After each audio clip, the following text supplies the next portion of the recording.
let me tell you a quick story about my personal experience with video games. So we're in lockdown because of COVID, and I'm like 13, 14 years old, spending 10, sometimes 12 hours on video games every day. I wanted to be a pro gamer, as did pretty much everyone my age at the time. And I got all of my social connections through gaming, all of my validation and progress through gaming.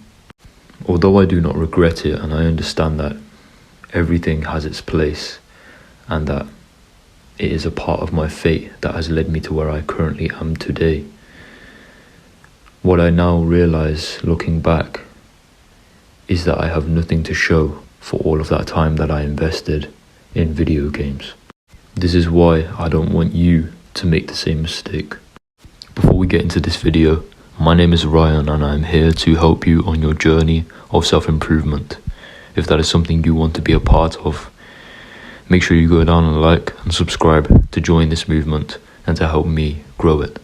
This is a win-win for both of us. Anyway, let's get into the video.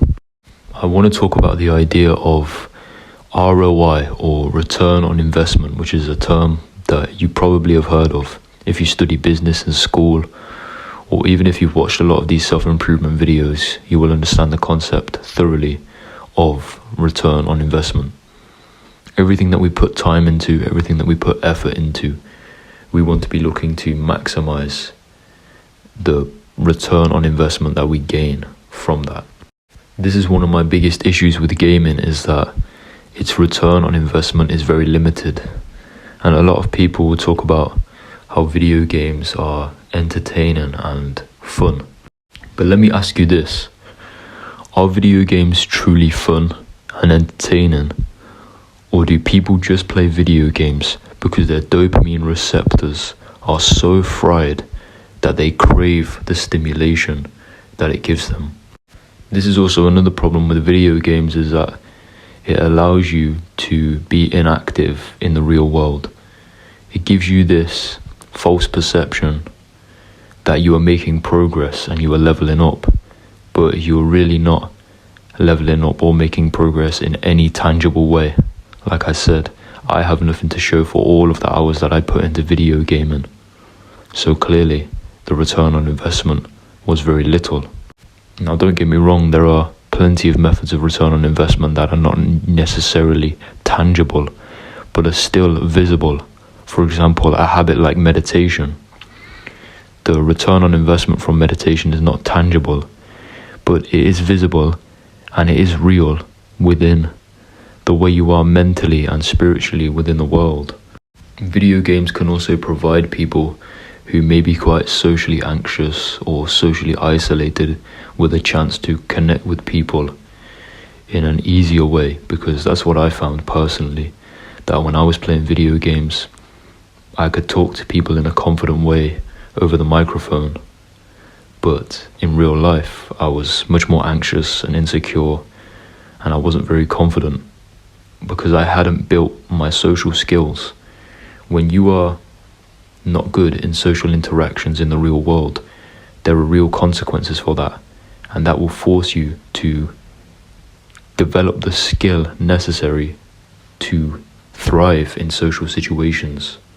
But if you can shelter yourself from the inadequacy of your social skills, then you will never feel the need and the necessity to level up your social skills in the real world. Not being the best possible person you can be and not being fledged out in as many capacities as you can lead to missed opportunities, such as missed relationships, missed financial return, missed time, missed growth. So if we think about what video games actually take away from us, I'm pretty sure that we can all agree that they take away from us more than they give to us. And this is not a good formula for positive return on investment. So, Debunking the idea of video games providing entertainment. Your purpose, first and foremost, is not to be entertained. That is not the reason why you are on this planet. You must do your work like every other animal on this planet does theirs. The work of a human being is all you have the right to. Entertainment will come to you. Celebration will enter your life. You will be blessed, but you should not make this your priority. You should not make the pursuit of entertainment and pleasure your priority. You should make your work your priority, giving your gift in every realm. Your purpose is your work, and your work is your duty, and it is mandatory that you contribute, preferably and hopefully in a positive way. You don't just pay with your time for video games, which is more important than what I'm going to talk about, but you also pay with your finances. Now, finances are unlimited. There is unlimited money out there, and there's endless opportunities to make it, but your time is non-renewable and is finite and is limited. Now, a lot of people spend a lot of money on games, on consoles, platforms, games themselves, in-app purchases, things like this. I've done this myself in games. I've spent a lot of money on games. But finances should be spent wisely, and you should be looking at making investments, whether that's investing in your health, whether that's investing in your relationships, whether that's investing in your financial prosperity and gaining return on investment in that way. Understand this, there are many ways to make a good return on your investment. This could be financially, spiritually, mentally, and physically.